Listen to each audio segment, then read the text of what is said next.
فکر کوئ چې دا په ټوله کې د بشریت ضد یو جرم دی څه چې اوس پاکستان ترسره کوي؟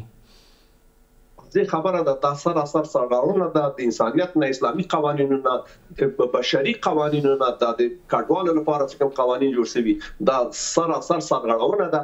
په دې برخه کې باید خپل د افغانستان حکومت نړیوالې ټولنې ته شکایت وکړي د پاکستان دغه ډول چلند څخه. خو بیا هم که موږ ګورو بېلابېلو ایالاتو کې بېل بېل برخوردونه کېږي افغانان سره، خو پنجاب له بده مرغه اوس دغه کومه سیاسي مذاکراتو کې چې پاتې راغله نور یې هم راویا زشته کړه او افغانان ډېر ځوروي. فکر کوئ له دا ډول کړنو څخه پاکستان ته په ټوله کې څه ګټه رسیږي؟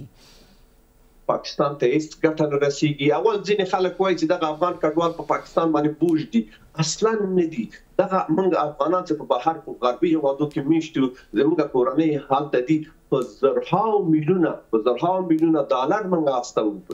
دا ډېر زیات مقدار پیسې دي چې هلته ورځي د پاکستان اقتصاد سره مرسته کوي. نو دوی ته په کار ده چې دوی سره کار وکړي او په عین وخت کې خپله دغه افغانانو پانګونه کړې ده، هغوی په پاکستان حکومت باندې بوج نه دي. یعنې که دوی د غرب په شان دوی سره کډوالو سره مرسته کولی بیا به دوی به څه ډول راویه کوله. اوس چې دوی اصلا هیڅ ډول مرسته دغه افغان کډوالو سره نه کوي او دوی کډوال خپله په پښو باندې ولاړ دي، دا ډول چلند ورسره کوي، نو دا ډېر د خواشینۍ ځای ده. درست. فکر نه کوئ چې دلته باید د پاکستان رویه یو بل څه وای، باید دوی سره ښه سلوک کړی وای، ځکه ډېری وخت کېږي چې هغلته دوی ژوند کوي؟ بالکل. اوس وګورئ په غرب کې چې یو څوک 15 کاله تېر کړي هغه ته د همغه هېواد پاسپورټ ورکوي، مساوي حقوق لري.